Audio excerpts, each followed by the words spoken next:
صبر کیا ہے؟ عام طور پہ آپ کو پتہ ہے ہمارے ہاں اردو میں صبر کو سمجھا جاتا ہے کسی مصیبت پہ صرف صبر کرنا، لیکن اگر ہم دین کی روح سے دیکھیں تو صبر کو اسکالرز نے جو ہے وہ 3 ٹیئرز میں ایکسپلین کیا ہے، یا 3 اس کی جو ہے اس کے اینگلز ہیں دیکھنے کے۔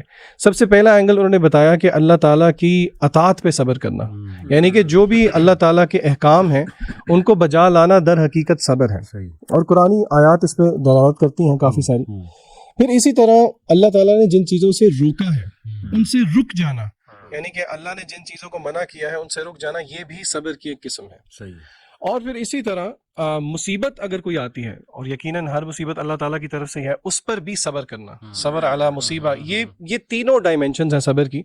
اور اگر ہم قرآن مجید کی روح سے ہی دیکھیں کہ صبر یہ دل کی ایک ایسی عبادت ہے جس کا ریوارڈ جو ہے وہ رمضان سے بہت ملتا جلتا ہے۔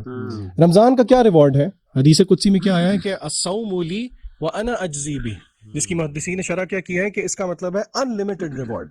تو اگر آپ صبر کا کنیکشن رمضان کے ساتھ دیکھیں تو وہ بہت گہرا ہے، کیونکہ رمضان بھی صبر کا ہی نام ہے، اور صبر کے ریوارڈ کو ہی اللہ تعالیٰ نے قرآن مجید میں سورہ زمر میں کہا انما یوفی الصابرون اجرهم بغیر حساب، کہ جو صبر کرنے والے ہیں ان کا جو اجر ہے وہ بھی بغیر حساب کے ہے۔ تو یہ بڑے کی پرنسپلز ہیں صبر، اور اسی طرح نماز تو خود ایک بہت بڑا موضوع ہے، لیکن صبر اور صلاح کو اگر ہم پکڑ لیں تو انشاءاللہ یہ از اے مینیفیسٹیشن آف استعانت۔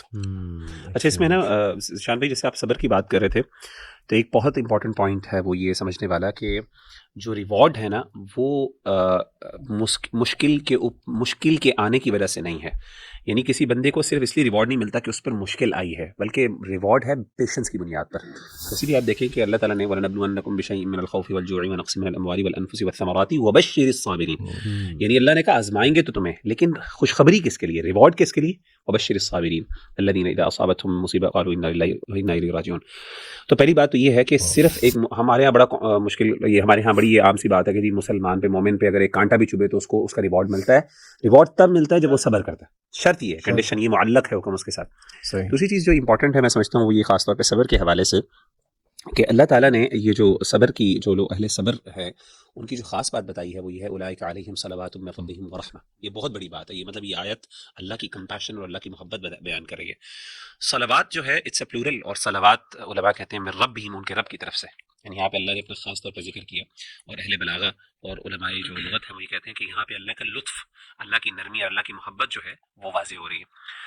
صلوات جو ہے، صلات کی جمع صلوات جو ہے بیسیکلی اللہ کی رحمت عام طور پہ ترجمہ کیا جاتا ہے، اس سے مراد درود نہیں ہے، عام طور پہ ہم یہ بھی سمجھتے ہیں کہ اللہ یعنی صلات کا مطلب درود ہے، اللہ تعالیٰ نے کس کو درود پڑھنا ہے، سیدھی سی بات۔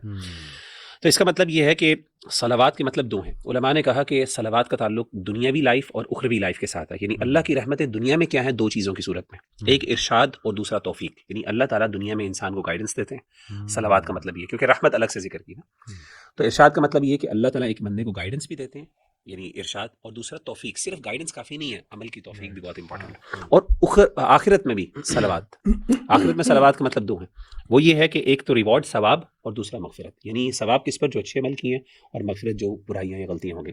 ان ادر ورڈز اولئک علیہم صلوات من ربہم ورحمہ، رحمتیں بھی ہیں اور یعنی صلوات بھی ہیں، اور اس کے ساتھ ساتھ ان اللہ مع الصابرین، پچھلی آیت میں اللہ نے یعنی اس کے لیے بھی بات کی کہ اللہ تعالیٰ ان کے ساتھ ہے، معیت بھی ہے، اللہ کی مدد بھی ہے، اور ان کو کہا اللہ نے اولئک هم المهتدون۔ میں سمجھتا ہوں یہ بہت بڑی بات ہے، یعنی اہل صبر کے لیے وہ گائیڈڈ ہیں، اور اہل صبر کو اللہ توفیق بھی دیتے ہیں، اللہ گائیڈنس بھی دیتے ہیں، اللہ تعالیٰ دنیا اور آخرت میں ان کے لیے خیر بھی بنتے ہیں۔ اللہ کی سب سے بڑی بات اللہ کی محبت اور معیت ان کے ساتھ ہوتی ہے۔ میں کہتا ہوں مشکلات کے بعد اگر انسان کو یہ مل رہا ہو، اٹس ٹوٹلی ورتھ اٹ۔ الحمدللہ۔